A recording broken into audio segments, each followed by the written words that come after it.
From New York, this is Democracy Now! We will run a sharp, clear election campaign, which will bring us victory. We will win. We will win, and the public will win. For the first time in Israeli history, Prime Minister has failed to form a new government, forcing a new election. Could this help kill the Trump administration's so-called Middle East peace plan? We'll speak to longtime Palestinian diplomat Hanan Ashrawi, who was recently denied a visa to come to the United States. Then we go to Oklahoma, the site of a landmark opioid trial. The state is accusing Johnson & Johnson of being the kingpin behind this public health emergency. Anguish and heartbreak that Oklahoma families, businesses, communities, and individual Oklahomans is almost impossible to comprehend. How did this happen? At the end of the day, Your Honor, I have a short, one-word answer: greed. And the Trump administration is facing criticism after scuttling plans to replace President Andrew Jackson's portrait on the $20 bill with abolitionist leader Harriet Tubman by 2020, the 100th anniversary of women being granted the right to vote. The American people understood the importance of representation on the banknotes of the world's most powerful economy. Do you support Harriet Tubman being on the $20 bill? I've made no decision as it relates to that, and that decision won't be made in as I said, but there was a community process. 26. There was a community process. Again, it's a decision of the Secretary of the Treasury. Right now, my decision is focused on security features. We'll speak to Kate Clifford Larson, author of Bound for the Promised Land, Harriet Tubman, Portrait of an American Hero. All that and more coming up. Welcome to Democracy Now!, democracynow.org, The War and Peace Report. I'm Amy Goodman. Special Counsel Robert Mueller Wednesday broke more than 2 years of silence over his investigation into Russian influence in the 2016 election, contradicting Attorney General Bill Barr's claim of Trump's total exoneration, saying he could not state that the president is innocent of a crime, namely obstruction of justice. Mueller's remarks came during a surprise appearance at the Justice Department, where he announced he'd wrapped up his work and was resigning as special counsel. Mueller repeated his finding that there was insufficient evidence to charge Trump and his campaign with a broader conspiracy with Russia, but he pointedly contradicted Attorney General Barr's assertion Mueller had concluded Trump was innocent of obstruction of justice. This is Robert Mueller. A president cannot be charged with a federal crime while he is in office. That is unconstitutional. Even if the charge is kept under seal and hidden from public view, that too is prohibited.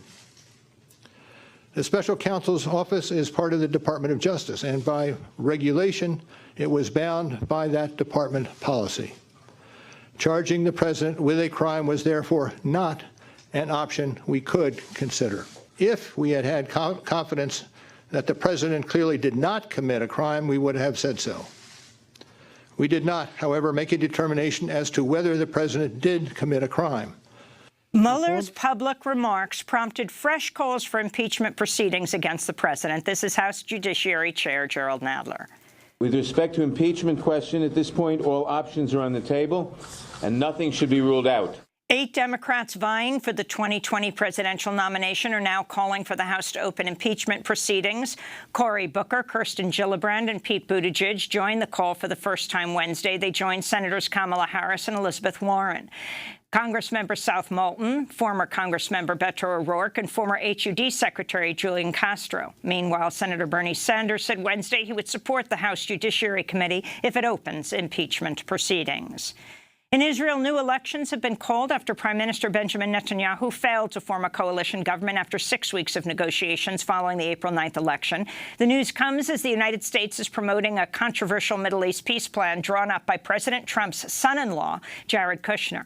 Kushner's in Israel today, along with Special Envoy Jason Greenblatt. But the Israeli newspaper Haaretz reports the political crisis in Israel could kill the U.S. plan.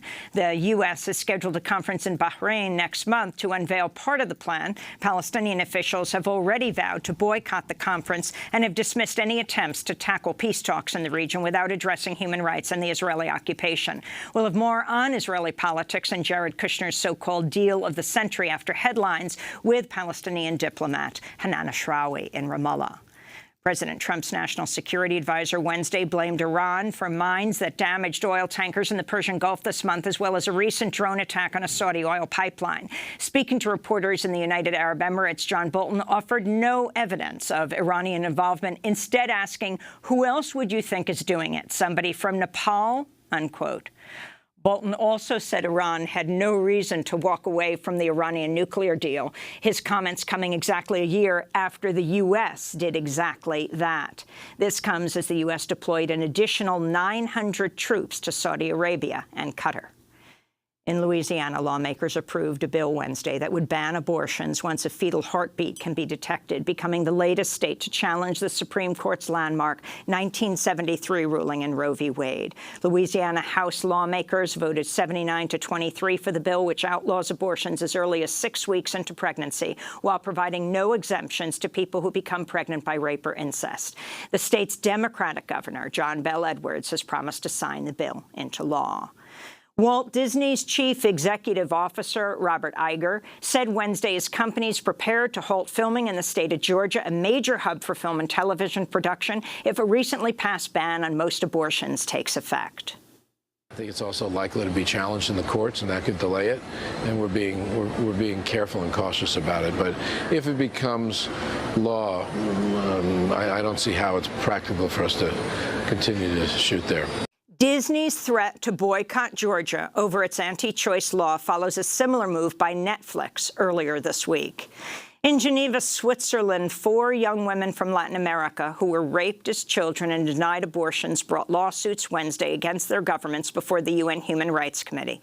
The women, who are now between 18 and 23, were 14 or younger when they were raped in Nicaragua, Ecuador, and Guatemala. All 4 dropped out of school after discovering they were pregnant. Their rapists were never brought to justice. In Argentina, a nationwide general strike against government austerity measures brought much of the South American nation to a standstill Wednesday. Argentina's unions called the 24-hour strike to protest against high inflation and deep cuts to social welfare benefits in exchange for a $56 billion loan from the International Monetary Fund. Wednesday's strike came one day after protesters gathered at the National Congress building in Buenos Aires in support of new legislation to decriminalize abortion. This is Argentine high school student Abril Gonzalez. The only thing I'm hoping for is that legislators vote well and with their consciences this time, that they think of the lives of the girls that have died from secret abortions and subhuman conditions, and that they let legalization become law. In Honduras, tens of thousands of protesters joined striking educators in the streets of the capital, Tegucigalpa, and other major cities in recent days, protesting plans by President Juan Orlando Hernandez's government to privatize health care, pensions, and education. The reforms would also expedite budget cuts and ignite mass layoffs. The government said Tuesday it would enforce sanctions and criminal charges against teachers and medical personnel involved in any of the demonstrations. Dozens of protesters were injured Monday as roadblocks and other mobilizations throughout Honduras were met with tear gas and violent repression from the Honduran police and military. In the central U.S., officials in 7 states issued tornado warnings Wednesday, making it the 14th straight day of severe weather that shattered previous records for the month of May. In just the last week alone, tornadoes have been linked to at least 7 deaths and scores of injuries. Over the past 30 days, meteorologists have logged more than 500 tornadoes across the United States, a record total that's consistent with models predicting more extreme weather due to climate change. The Trump administration has branded methane, a major source of greenhouse gas emissions driving the global climate crisis, as freedom gas. The rebranding came as part of a Department of Energy news release Tuesday, hailing increased exports from the Freeport liquefied natural gas terminal in Texas. U.S. Undersecretary of Energy Mark Menezes said of the project, increasing export capacity from the Freedom LNG project is critical to spreading freedom gas throughout the world. He was joined by Assistant Secretary for Fossil Energy, Stephen Wimberg, who said, quote, "I am pleased that the Department of Energy is doing what it can to promote an efficient regulatory system that allows for molecules of U.S. freedom to be exported to the world." unquote. The White House attempted to cover up all references to the late Republican Senator John McCain at a U.S. naval base in Japan ahead of President Trump's arrival there on a state visit earlier this week. That's according to the Wall Street Journal, which published a photograph showing a gray tarp covering the name USS John McCain on the side of the massive naval destroyer bearing McCain's name. The Journal reports sailors aboard the ship, who normally wear caps with John McCain's name on them, were given the day off during Trump's visit. At the last minute, officials appeared to reverse course and remove the tarp for Trump's visit, though a barge was moved closer to the USS John McCain to obscure Trump's view of the warship. WikiLeaks is warning its founder, Julian Assange, is in deteriorating health and has dramatically lost weight since he was jailed last month in London's Belmarsh prison. In a statement, WikiLeaks said Assange had been transferred to the prison's health ward, and his lawyer, Per Samuelson, told reporters, quote, Assange's health situation on Friday was such that it was not possible to conduct a normal conversation with him, unquote. Assange was due to appear by video link before a magistrate's court today, but failed to appear reportedly due to health problems. The Trump administration is seeking Assange's extradition to the United States to face 17 counts of violating the World War I-era Espionage Act, which could see Assange jailed for more than 170 years. Press freedom advocates have denounced the charges as direct assault on the First Amendment aimed at chilling investigative reporting. Vice President Joe Biden is facing a backlash on social media over his comments to and physical contact with a young girl at a campaign event in Houston, Texas.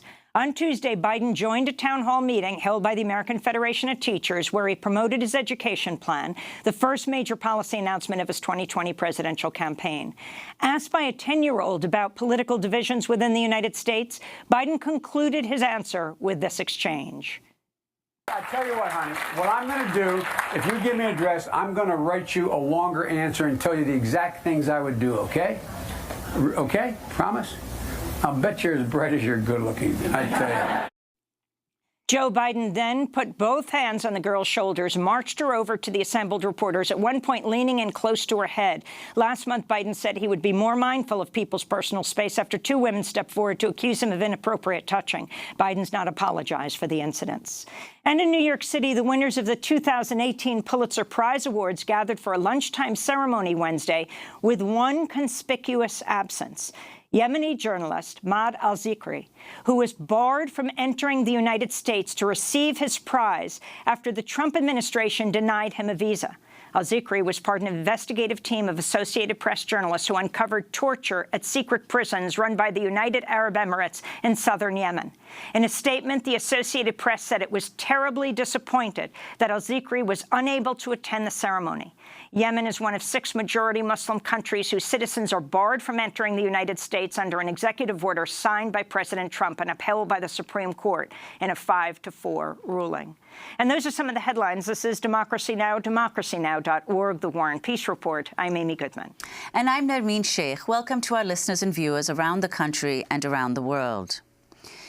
New elections have been called in Israel after Prime Minister Benjamin Netanyahu failed to form a coalition government after 6 weeks of negotiations following the April 9th election.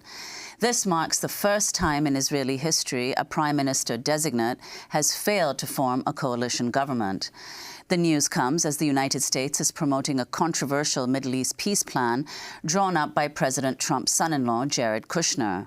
Kushner is in Israel today, along with Special Envoy Jason Greenblatt, but the Israeli newspaper Haaretz reports the political crisis in Israel could kill the U.S. plan. The U.S. has scheduled a conference in Bahrain next month to unveil part of the plan. Palestinian officials have already vowed to boycott the conference and have dismissed any attempts to tackle peace talks in the region without addressing human rights and the Israeli occupation. We go now to the West Bank city of Ramallah, where we're joined by longtime Palestinian diplomat Hanan Ashrawi, member of the Palestine Liberation Organization's Executive Committee, recently in the news after the United States denied her a visa to enter the United States. Well, it's great to have you with us, Dr. Ashrawi. If you could start off by talking about this historic development. For the first time since Israel became a state, the prime minister after election was not able to form a government. What is the significance of this for Israel and for the Israeli-occupied territories where you are right now? Well, basically, the main conflict within the Israeli political system is between the right and the far right and the ideological right. So the confrontation has been between the religious extremists and the political right wing on issues pertaining to the army and the religious recruitment and the recruitment of religious people to the army. This is one thing. This is one reason why the government wasn't formed, because Netanyahu couldn't muster a majority, one. But two, other than his overweening pride and ambition, Netanyahu certainly wants by any means possible to avoid being legally pursued and prosecuted. He wanted full immunity for the indictments on issues of corruption, abuse of power, and so on. And therefore, he was willing to dissolve the parliament to preempt the president's right to choose somebody else, to ask him or her to form a new government. So this way he preempted the president, dissolved parliament, and called for elections, which are to be held in September. The internal domestic issues and all the different contradictions within Israel in many ways, and the shift to the extreme right and to the ideological and racist positions within the political circles in Israel have led to this impasse. And I think you're going to see even more of that, because the peace camp has all but disappeared. There is no left opposition to speak of. And the Palestinian Israelis are being totally marginalized and excluded. And the Palestinians in the occupied territories are only on the receiving end of what happens. Now, when you talk about the so-called peace plans, the American timetable, in addition to the American substance dealing with the peace plan, has been formed on the basis of Israeli priorities and on the basis of Israeli domestic politics. And therefore, every time something happens in Israel, this U.S. administration sort of mobilizes either to campaign for Netanyahu or to help him put together a coalition. And at the same time, the ball has been kicked down the road on this peace plan in order to give Israel more time to create more facts, and for the U.S. also to create more facts, to prejudge the real issues of negotiations, and at the same time carry out diversionary tactics to say the issue is only an economic issue. All we need to do is give the Palestinians a handful of, or a fistful of dollars, and they will accept their captivity. We will make it more palatable or less unpleasant, so to speak. So the issue now is that this relationship between the U.S. administration and Israel has subjected international law, the will of the international community, the imperatives and requirements of peace, as well as Palestinian rights, to this partnership in crime. How do we maintain this extremist coalition in Israel? How do we serve Netanyahu's interests, and at the same time, how do we subject or even transform American policy to suit this extremist government's priorities in Israel? Well, Dr. Ashrabi, I want to turn to remarks that Prime Minister Benjamin Netanyahu made Wednesday after the results were announced. He railed against former Defense Minister and far-right politician Avigdor Lieberman for refusing to back him, accusing Lieberman, who is, of course, right-wing, of being part of the left. It is just unbelievable, just unbelievable. Avigdor Lieberman is now part of the left. Avigdor Lieberman is part of the left. He is from the left's bloc. You give him votes for the right, and he doesn't give his vote to the right-wing government. This is what we see. So, Dr. Ashrabi, that's Netanyahu speaking Wednesday, calling Lieberman a part of the left. Could you respond to that? I mean, that's ridiculous. You can't dignify that with a response, because Lieberman is known as one of the most extremist, right-wing, racist politicians in Israel, and he has been one of the mainstays of Netanyahu's coalition. But he's, as usual, you know, the Israeli government is like the American administration. They sort of deal with manufactured facts. But anyway, the thing is, Lieberman stands for the secular extreme right, And therefore, when Netanyahu sided with the religious extreme right, Netanyahu accused Lieberman of being a left-wing politician, when we know very well that there are several poles within the extreme right and the racist right and the ideological right. He represents the secular racist right.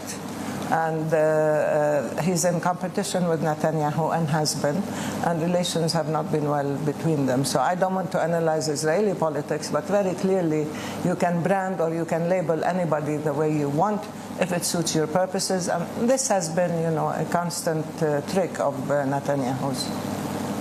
I'd like to turn to Trump's son-in-law, Jared Kushner, giving his assessment of the situation in Palestine and the Trump administration's peace plan. He was speaking earlier this month at the Washington Institute on Near East Policy.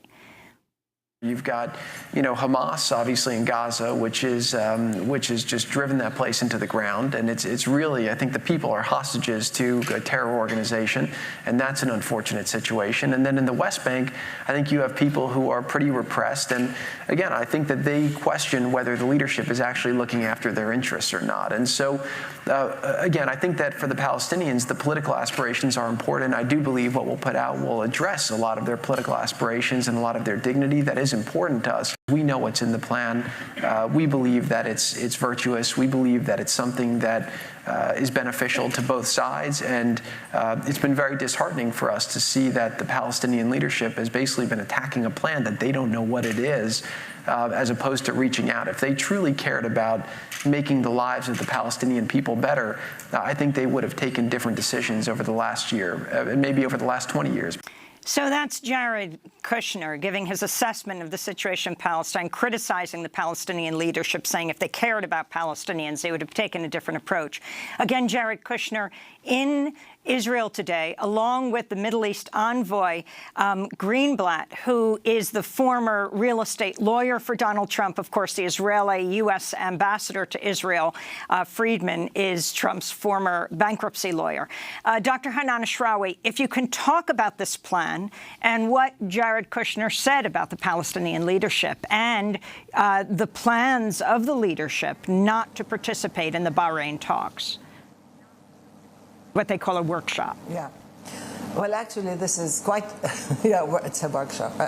Actually, this is quite a large topic because in many ways it encapsulates everything that's wrong with this administration and their foreign policies and their total disdain for international law and for the rights of the Palestinian people.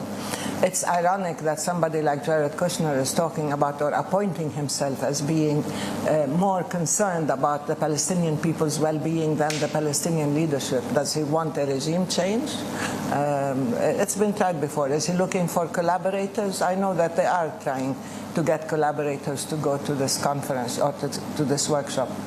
But it's the American administration that has severed ties, that has closed down our office in Washington, that has closed down the Consulate General in Jerusalem, and which was opened in 1844 and now turned us into a Palestinian Affairs Unit within the illegally placed American Embassy in Jerusalem. They have decided to accept Israel's illegal annexation of Jerusalem, the way later on they accepted Israel's illegal annexation of the Golan Heights. They have attempted to destroy, to defund the UNRWA and to redefine the Palestinian refugees. These are the core issues on which peace is based. They have refused to acknowledge the 67 borders. They have refused to acknowledge the two-state solution, i.e. Palestinian sovereignty, Palestinian freedom and independence. And now what they're trying to say, they have, of course, defunded Palestine completely, including our hospitals, our schools, our infrastructure, including scholarships given to students to study in the States and so on. So in a sense, what they've done is they've bashed the Palestinians, they've punished the Palestinians. They think that we have to submit, that we have to surrender, and we have to declare that we are defeated. As Daniel Pipes said, and Jared Kushner echoed, that they have to get it into our heads that we are a defeated people. Our response is that we are not defeated. We may be under occupation. We may be constantly subject to all sorts of punitive measures and threats and blackmail and immoral, illegal steps by Israel and the U.S., But our spirit has not been defeated, and we have persisted, and we are a resilient people, and we will continue because we have rights, and our political agenda is firmly based on total respect for human rights, for international law, for international humanitarian law, and of course for international precedent after the Second World War, where the weak and the vulnerable are supposed to be protected by a global rule of law, and the strong and coercive and oppressive powers have to be held in check and have to be held accountable by international law. So we know what our rights are. Foremost among them is our right to self-determination, to freedom, to dignity on our own land. By trying to tell us, you know, you have to submit, you have to accept defeat, and we will force you to turn the Palestinian issue of freedom and sovereignty into an issue of dollars and a handout to a Palestinian people, when we can build the best, the most vibrant, robust economy if we are in control of our own lives, our own lands, our own resources, our airspace, our entry-exit points, our territorial waters. We are capable of having a vibrant economy. We do not want any handouts. What we want is our freedom and our ability to control our own lives and resources in order to give the Palestinian people the prosperity they deserve. There can be no prosperity, no development under occupation. And prosperity doesn't lead to peace. This has been tried before, and it has failed. Well, Dr. Ashravi, I'd like to turn to one of Trump's key advisors on the Middle East, Trump's Middle East envoy, Jason Greenblatt, who was also Trump's former real estate lawyer. This is Greenblatt addressing the UN Security Council earlier this month. It is truly shameful that in these halls, there have been nearly 700 resolutions condemning actions of Israel, the region's only real democracy, yet not one condemning Hamas's attacks on Israelis or its abuse and neglect of the very people it purports to govern. Forget about Israel for a minute. How does that help Palestinians, especially Palestinians in Gaza? Forgive me for pointing out the elephant in the room, which is that Hamas and Palestinian Islamic Jihad, not Israel, are the problem here. So that's Trump's Middle East envoy, Jason Greenblatt, speaking at the Security Council earlier this month. You responded to his remarks by tweeting, quote, "This self-appointed advocate apologist for Israel claims not only to know what's good for the Palestinians, but also claims that he knows them better than they know themselves. Patronizing, condescending hubris," you tweeted, Dr. Ashravi. So could you talk about the kinds of people who are advising President Trump and what you actually expect will happen at this so-called workshop next month in Bahrain? Yeah. Well, my tweet was not in response to this statement, where, as usual, blame the victim or look the other way, avoid the fact of the occupation itself, avoid the fact that Israel has committed hundreds and thousands of human rights violations and has refused to comply with all UN resolutions, every single one of them. That's why there are resolutions against Israel, not because people choose to discuss Israel, but because Israel persists in violating international law. And this sense of condescending arrogance that we know what's good for the Palestinians. Look at Hamas. Well, we know what are the problems, the domestic issues we have. What we need to do is ensure that the occupation ends and that the U.S. does not become complicit or a partner in the crime of occupation. Now, that's the real problem. You have here extreme right-wing ideologues. Trump has put together a team. As you rightfully pointed out, they are either bankruptcy lawyers or they are real estate lawyers, and his brother and his son-in-law, sorry. Nepotism is not a word here. So, and all of them are committed to Israel. They are committed ideologically to Israel. In religious terms, Israel to them is you know, the gift of God. Therefore, somebody like Friedman can speak openly and say that Israel is on the side of God. I wonder what God will do without Israel being on its side. I mean, this is ridiculous. This is the first I've heard of such a statement. Or even somebody like Pompeo, who says that God sent Trump to save Israel from Iran. I mean, is this how you make 21st century politics? Is this how you deal with geopolitical realities based on international law, on parity, on the recognition of the imperatives of peace and coexistence and so on?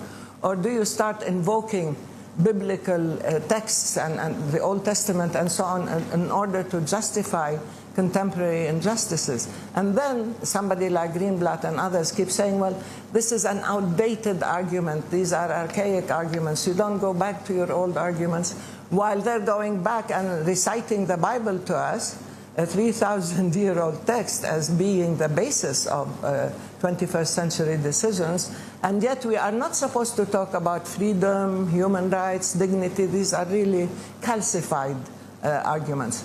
So there is a certain degree of blind commitment emanating from a very strong ideological fundamentalist faith that has dominated decision-making. And that's why we feel that this is extremely dangerous. Whenever you bring God into a conflict, you turn it into a religious conflict, it becomes a matter of absolutism, absolute right versus absolute wrong, and therefore you can justify whatever you do to the other because you negate the very humanity and all the rights of the other. Dr. Hanan Ashrawi, this kind of team that he... Can you respond to the U.S. denying you a visa to come to the United States? Again, I'm sorry, I keep smiling whenever you ask me a question because, I mean, we thought from the ridiculous to the sublime or vice versa. It's absolutely ridiculous. There's no reason to deny me a visa. I exercise my right to freedom of speech, freedom of thought, freedom of expression. I thought this is something that the American system totally respects. I don't see any justification. I have not been given any justification. I haven't even been given a denial in writing. I was just told that Washington rejected the visa application. And as you know, I've written about this. I've been to the States, you know, scores, if not hundreds of times. I studied there. I have family there, you know, grandchildren, daughters, sister, and nephews and nieces and so on. But this is, again, another way in which they sink to certain personal levels even to punish people who stand up to them, who disagree with them, who persist in defending Palestinian rights. I'm not going to change my positions, my principles, and my total commitment to Palestinian rights in order to avoid being bashed by the American administration. Dr. Ashrawi, we have stood up. You tweeted after you were denied the visa by the Trump administration. You tweeted, I've met and even negotiated with every Secretary of State since Schultz and every president since George H.W. Bush. But I want to ask you also about your recent meeting with Matt Duss, the foreign policy advisor to Senator Bernie Sanders. Can you talk about where you met and what you discussed? Well, I did, yes, issue a statement. I've known Matt for some time, since he was head of the Foundation for Middle East Peace, and now he's the senior advisor to Bernie Sanders on international affairs. He's a very knowledgeable person. He's somebody who does his homework in the sense that he studies the issues, he meets the people, and he's a very thoughtful person, well-read. Which is a rarity these days. You need people who have knowledge, who do not, you know, sort of move on the basis of ignorance. And we talked about, of course, Bernie Sanders. We were saying how ironic it was that Palestinians were pushing for a Jewish president for the U.S. when the Israelis were pushing for an extreme evangelical president for the U.S. Anyway, we feel that the position of Bernie Sanders, among others, we're not singling him out as being the one person. There's a whole spectrum now, fortunately, in Congress and in the Senate and the House, people who have the courage to speak out, people who have the courage to call the occupation by its name, and who have the foresight to try to address the real issues and to see how to end the occupation, how to bring justice to the Palestinian people, how to make this narrative acceptable instead of people trying to silence and distort the Palestinian narrative and voice. And fortunately now within American public opinion and universities, among groups, minorities, women's groups and so on, we see an emerging sense of liberation, of the ability to speak out, to address justice for the Palestinians without being labeled anti-Semitic and without, having the law distorted like, BDS and so on, to criminalize anybody who tries to work in ways that are consistent with his or her conscience in defending Palestinian rights and seeking a just peace in the region. So among them, there's Bernie Sanders, and we have listened carefully, and we see a progression in terms of his position. I've met other candidates as well who came to Palestine. I met Matt. We had a good meeting at my office at the PLO headquarters. And we sent messages to Bernie Sanders, as well as we send messages directly also to others, because we believe we can have a real engagement, a genuine, candid contact and discussion and conversation on the issues, because the strident language of hate and distortion and so on is really counterproductive and dangerous to both sides. And that's why I think the more conversations we have, the more discussion, the more candid talks that we have, the more we clarify the issues, the better would be and the more informed would be decision-making in the U.S. Dr. Ashrawi, before we conclude, if you could just say what you expect will happen next month at the June meeting in Bahrain. Are there Arab countries who are participating, and Palestinians, including yourself, the Palestinian leadership, are they boycotting the secret Kushner plan? Well, the Kushner plan is not much secret when it comes to the real issues, Jerusalem and refugees and borders and the two-state solutions and settlements being illegal and so on. They've done everything to prejudge and destroy the real issues. Now they're talking about economic issues, as they said, and they're trying to get the Arabs to foot the bill in order to give the Palestinians a handout and in order to integrate Israel economically within the region. So it is putting the Arab Peace Initiative on its head, asking the Arabs to normalize with Israel while Israel is still an occupying power, occupying Palestinian land, annexing Palestinian land, occupying Arab Syrian land, annexing Arab land, and so on. This is really rewarding the aggressor and trying to normalize before Israel is brought to compliance with international law, number one. Number two, I think this whole workshop is much ado about nothing. There's a lot of talk, trying to persuade people that the U.S. has something to say, something to do. They're going around trying to persuade Arabs to attend. I don't think this will have any significance now. Also, given the fact that their ally and best friend Israel is in deep political trouble, and their man in the region, Netanyahu, is still seeking re-election. So I would say that they managed to get some Arab countries. They convinced Bahrain to host this, for heaven's sake.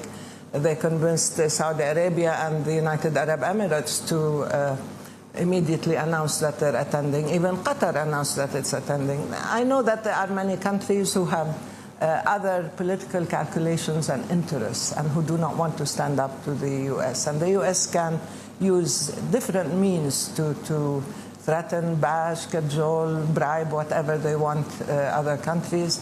This administration has used these tactics. With us, they use, punitive measures, sanctions, very cruel measures. They can, punish the sick in terms of defunding hospitals in Jerusalem, or they can punish students by suspending their scholarships or whatever. So they have done this. They have stopped any funding on the Palestinians, ironically, and then they are saying we're holding an international workshop to see how to make the Palestinian lives better, how to give them more quality of life while carrying out an economic integration of the region. Now, we are not stupid, and I think that this not only insults our own intelligence, it's a real insult to the real requirements of peace and to the international community and to the people who are attending and to the people who are trying to justify their attendance by saying, let the leadership do something good for its own people. Well, get the Israeli boot off our neck, stop the American boycott and American threats to defund all of Palestine, get Israel to give us our money that it is stealing and withholding our customs funds, and that's what we need. Then deal with the real issues. The real issues are self-determination, freedom, sovereignty, dignity, rights on our own land. That's what we need. And if you avoid all the real issues and start devising, distractions and diversionary tactics, they're not going to get you anywhere. Dr. And I doubt whether Hanana-Shrawi, the Arabs are willing to foot the bill. we want to thank you very much for being with us. Palestinian diplomat and scholar, elected an executive committee member of the Palestine Liberation Organization. In 2009, became the first woman to hold a seat in the highest executive body in Palestine. She was just denied a visa by the United States government to come into this country. When we come back, we go to Oklahoma, where for the first time in pharmaceutical company Johnson & Johnson is on trial for its role in the opioid crisis. The Attorney General of Oklahoma calls them a drug, quote, kingpin. Stay with us. Anything you can do, I can do better. Anything you can do, I can do better. I can do anything better than you. No, you can't. Yes, I can. No, you can't. Yes, I can. No, you can't. Yes, I can. Yes, I can. Anything you can be, I can be greater. Sooner or later, I'm greater than you. No, you're not. Yes, I am. No, you're not. Yes, I am. No, you're not. Yes, I am. Yes, I am. I can shoot a partridge with a single cartridge. I can get a sparrow with a bow and arrow. I can live on bread and cheese. And only on that? Yeah. So can a rat. Any note you can reach, I can go higher. I can sing anything higher than you. No, you can't. Yes, I can. No, you can't. Yes, I can. No, you can't. Yes, I can. No, you can't. No, you can't. All right, you win, you big show-off. Don't ask me to do that again. Anything you can buy, I can buy cheaper. I can buy anything cheaper than you. 50 cents. Anything you can do, I can do better, from the Broadway musical Annie, Get Your Gun. A lawyer representing the state of Oklahoma quoted this song in the landmark trial, accusing Johnson & Johnson of fueling the opioid crisis. He said the company competed with Purdue Pharma using aggressive marketing. This is Democracy Now! I'm Amy Goodman with Nermeen Sheikh. Well, we turn now to Oklahoma, where for the first time a pharmaceutical company is on trial for its role in the opioid crisis. Johnson & Johnson, the corporate giant better known for its baby products, produces a fentanyl patch and previously also manufactured an opioid pill. In opening statements Tuesday, lawyers made a sweeping case against the company, accusing it of driving demand for opioids while the drug ravaged the state of Oklahoma. The state says Johnson & Johnson targeted children and veterans to sell opioids.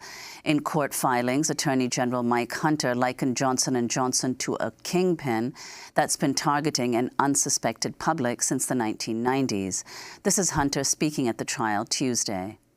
The pain, anguish, and heartbreak that Oklahoma families, businesses, communities, and individual Oklahomans is almost impossible to comprehend. How did this happen?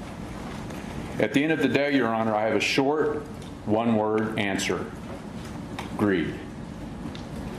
Decades ago, the defendants and their corporate collaborators rushed to fill the need the medical community created to address the fifth vital sign. Our evidence will show, Your Honor, that in their zeal to provide a magic drug, they ignored centuries of experience, well-documented scientific histories of deadly addiction epidemics, and embarked on a cynical, deceitful, multi-million-dollar brainwashing campaign to establish opioid analgesics as the magic drug. Purdue Pharma settled with Oklahoma in March for $270 million, and Teva Pharmaceuticals reached an $85 million settlement deal on Sunday, just ahead of the landmark trial. This leaves Johnson & Johnson's the only defendant in the first civil trial of its kind. The trial is expected to last 2 months, will set the stage for nearly 1,900 federal and state lawsuits targeting drug makers and distributors pending around the country. Well, for more, we go to Jan Hoffman, a reporter for the New York Times covering the landmark opioid trial. Welcome to Democracy Now! Jan, talk about the significance of this trial in Oklahoma and why specifically we're talking not Purdue Pharma, but Johnson & Johnson. This is the first trial of many that are really on the nationwide runway. Everyone is watching to see what formally sealed and redacted documents will now come into the public that will tell a much broader and deeper story than the one we've known about already. Everyone is watching to see how certain legal arguments will play and to see what the pushback from one of the biggest manufacturers in the world, not necessarily of opioids, by the way, Johnson & Johnson will use as a defense. This will affect not only the forthcoming federal trials slated for October 21st in Cleveland, Ohio. Ironically, this is taking place in Cleveland County, Oklahoma, but will also very much affect settlement discussions that are ongoing at the state level and the federal level. Everyone's going to be watching Oklahoma to see how is this going to play out. Will this tip my hand at the table or will it not? Well, you know, Teva Pharmaceuticals settled with Oklahoma, but the company actually said in a statement, quote, "The settlement does not establish any wrongdoing on the part of the company.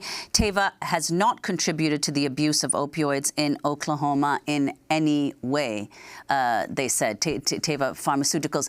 So could you talk about that, the fact that both Purdue and Teva have settled with Oklahoma? How is it that only Johnson & Johnson has not?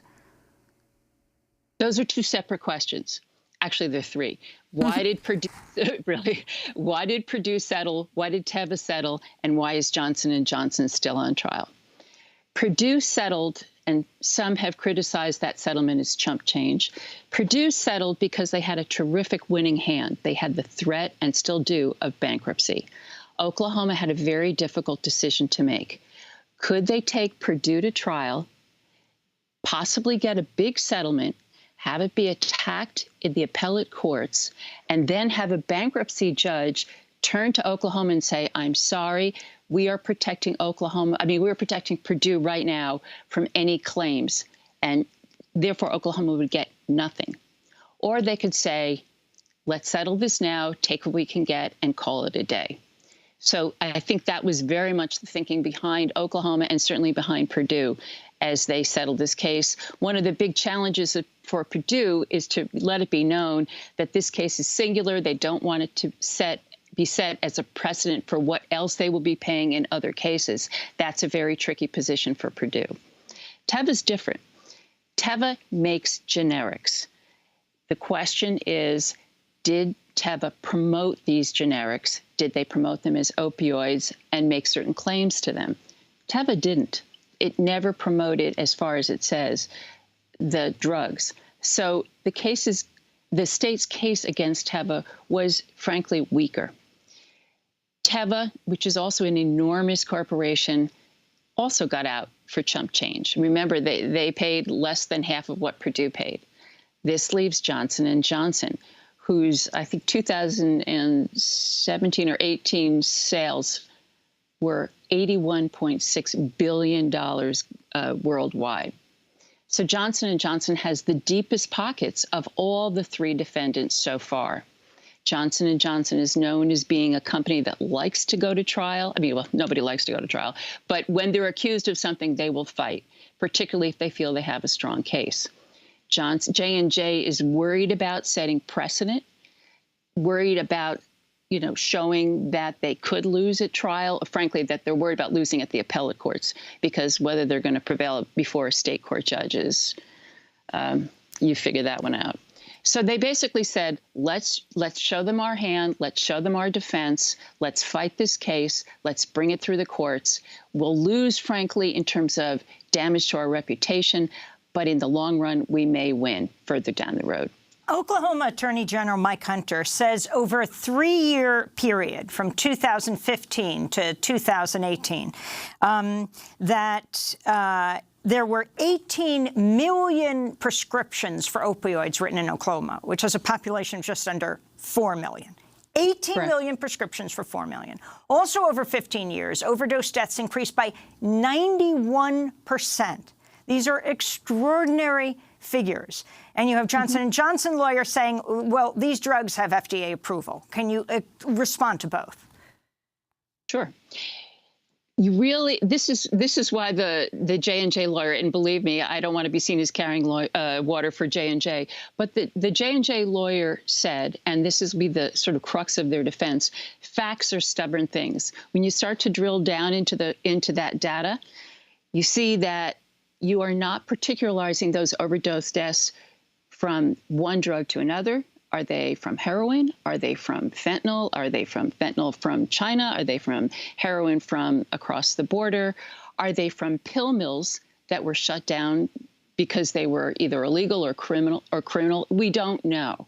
That's the problem in terms of establishing liability to J&J. There's no question that the country has been staggered by the opioid crisis or the opioid emergency. But the real legal question is, how do you apportion blame fairly? And that is a very high legal hurdle. Because in between, let me just say briefly, and one of the things Oklahoma is missing that other cases have, is other cases have charged not only the manufacturers, but they've charged the distributors who were the direct salespeople to the pharmacies and did have an obligation to report to the DEA how many pills they were delivering to these pharmacies that were out of bounds. They have named pharmacy chains like CVS. They have named some individual doctors. So there are a lot of purportedly bad actors in this long chain of causality. Well, Jan, could you talk about the broader impact of this opioid crisis? I mean, Oklahoma is largely a rural state, and it's been completely ravaged by this crisis. Is it the case that most of the states in the U.S. that are most affected are also principally rural? And talk about your own reporting specifically about the opioid epidemic amongst the Cherokee Nation. It's true that I'll bifurcate that. It's true that certainly rural areas have been terribly hard hit, but you go to the Bronx and you will see how the opioid crisis has devastated the Bronx. It has gone from pills to heroin and fentanyl. So there's a trajectory there that has really hit urban areas as powerfully as it has rural areas, although it certainly began in rural areas. I mean, I spent a fairly long time in the ER in a hospital in Paterson, New Jersey, which was just assaulted with opioid overdoses. And New Jersey has been pummeled by this crisis. Thank you, Johnson & Johnson, which happens to be a New Jersey-based company. Again, I shouldn't have said that. We don't know yet to what degree Johnson & Johnson has liability for this. I went separately to the Cherokee Nation because they, among all the tribes in the United States, chose to bring their own case against this cluster of manufacturers, distributors, and pharmacies in tribal court. This was a novel and bold legal approach, and I wanted to see why they chose to take it to tribal court rather than joining the state of Oklahoma or even joining the federal litigation. And certainly the Cherokee Nation is arguably even harder hit than Oklahoma as a state has been. They certainly had cause to want us to bring justice to their people in their own courts. Ultimately, they didn't prevail in me keeping the case in tribal court. Jan Hoffman, I want to thank you so much for being with us. Of course, we're going to continue to cover this landmark trial. Jan Hoffman, reporter for The New York Times, covering the opioid trial underway in Oklahoma. When we come back in 20 seconds, we look at, well, what's happened to that plan for Harriet Tubman to replace Andrew Jackson on the $20 bill. Stay with us.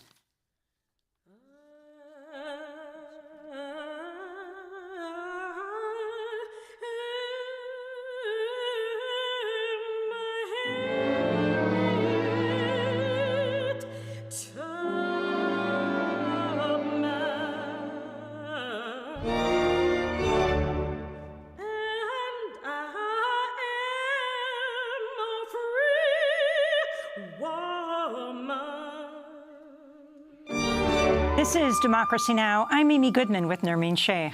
The Trump administration is facing criticism after scuttling plans to replace President Andrew Jackson's portrait on the $20 bill with abolitionist leader Harriet Tubman by 2020, the 100th anniversary of women being granted the right to vote. Massachusetts Democrat and freshman Congressmember Ayanna Pressley questioned Treasury Secretary Mnuchin last week. Do you support Harriet Tubman being on the $20 bill? I've made no decision as it relates to that, and that decision won't be made in as I said, but there was a community process.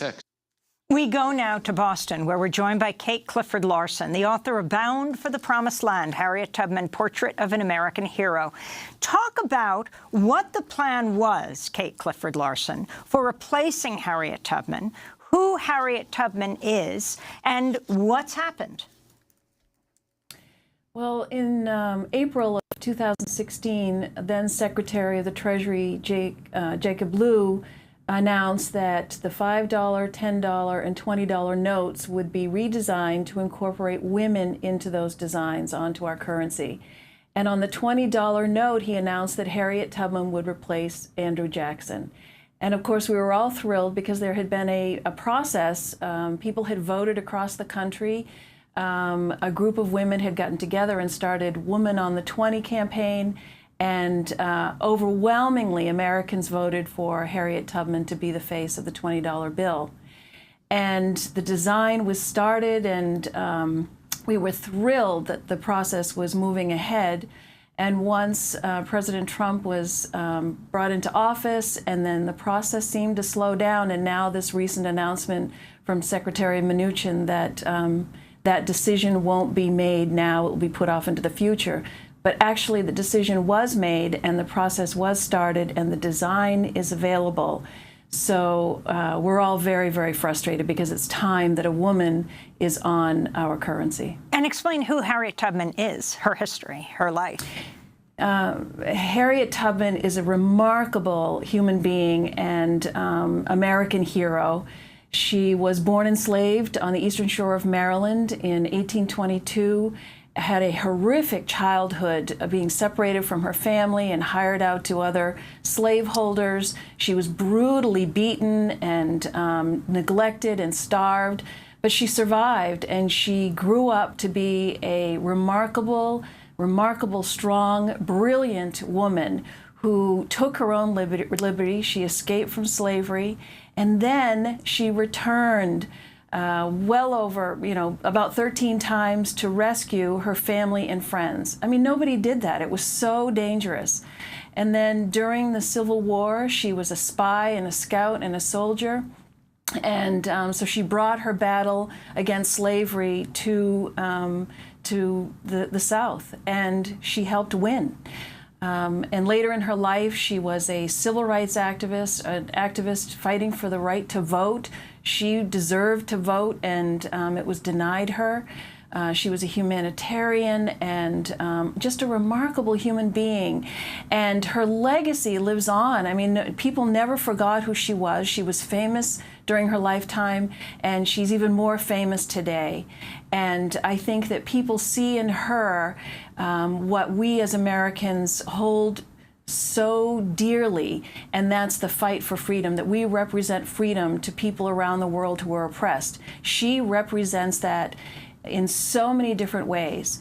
And it's about time that our heroes are represented across gender and race, not just white men on our currency. We need to have women there, and Harriet Tubman is truly the best representation. And she'd be replacing Andrew Jackson, the president who President Trump has called his favorite. He was a slaveholder who in 1830 signed the Indian Removal Act, which forced 16,000 Native Americans from their lands in what became known as the Trail of Tears. Your response? It's very confusing that he would feel that Andrew Jackson deserved to be on the $20 bill, especially when we have an opportunity to have someone like Harriet Tubman, who actually fought for the freedom for all people, not to subjugate them and rip them from their homes. So I do find it very telling about President Trump and his administration. I feel that the decision that they've made to put this on hold is rooted in misogyny and racism. Hey, Clifford Larson, we're going to do part 2 and put it online at democracynow.org. Thanks so much for joining us. I'm Amy Goodman, Nermeen Sheikh. Thanks for joining us.